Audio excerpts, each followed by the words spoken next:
So, we're talking about mediumship, and this month is about mental mediumship. This is all about doing readings, whether it's for yourself, you're meditating, and you're downloading psychic insight and guidance, connection with your loved ones in spirit, or whether you're doing it for other people.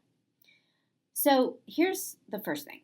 The biggest thing I struggled with 20 years ago when I discovered my psychic ability was trust.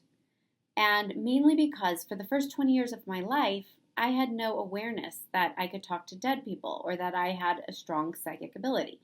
So naturally, one day I wake up and all of a sudden I can.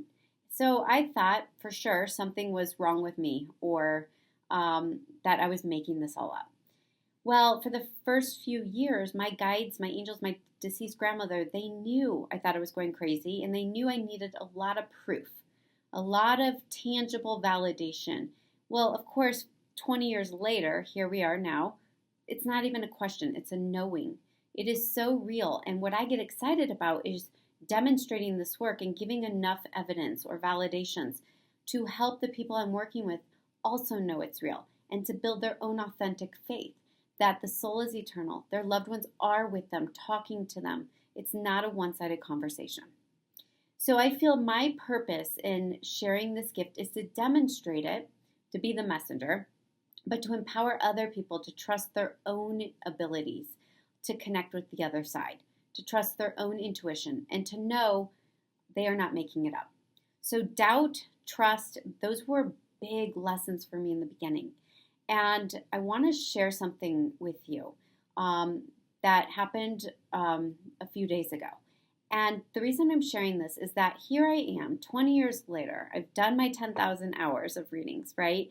There's no question I know this is real. Well, the other day, I did a reading where it just didn't feel accurate.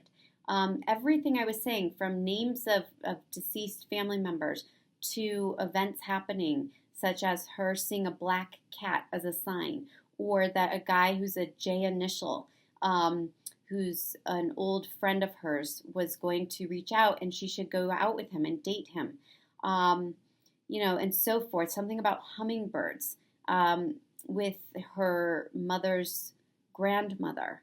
That was a sign. And everything I kept getting was nope, nope, nope, doesn't make sense.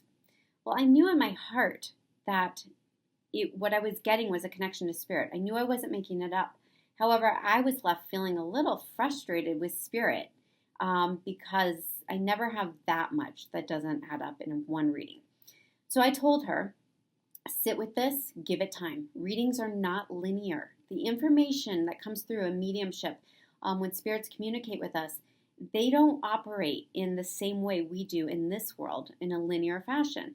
So they'll throw us information that pertains to the past, present, and or future, okay? And so I said, don't make it fit.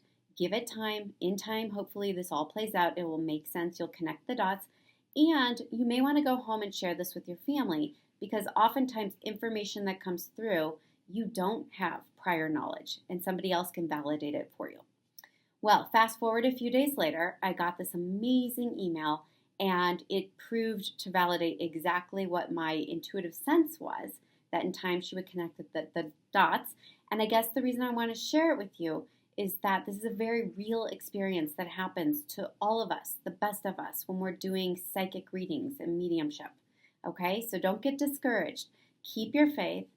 Don't go into doubt. And when you do, give it to God. Ask your guides to clear your mind of doubt and to reinstill that deep knowing, that faith inside that you are connected.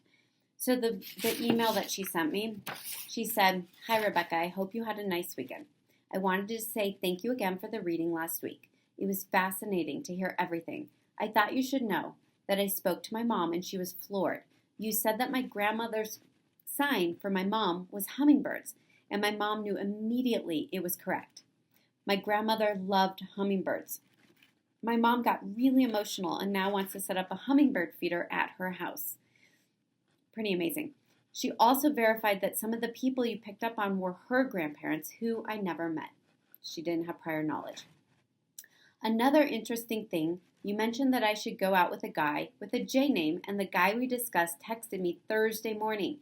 The timing was crazy, especially since he's traveling in India right now, and I did not expect to hear from him for a few weeks. The craziest thing was that you said I would see a black cat the following night. And as I turned the corner on my block, I saw what I thought was a black cat scurry ahead of me on the sidewalk.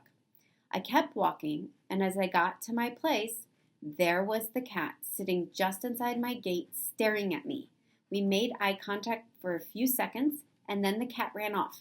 I was stunned, and I can't stop thinking about it. I have never seen this cat around the neighborhood before. So that hopefully inspires you that if you ever struggle with doubt when you're doing this work, you lose your faith, you stop trusting. That is very common, and it's just part of the human experience. We have a mind. The mind tends to get in the way. So anytime that comes up for you, just ask your God and your guides to heal your mind of doubt and to reinstill you with the deep sense of faith and knowing. And hopefully, the more you do this, the stronger that faith and trust becomes. As always, wishing you brightest blessings and all.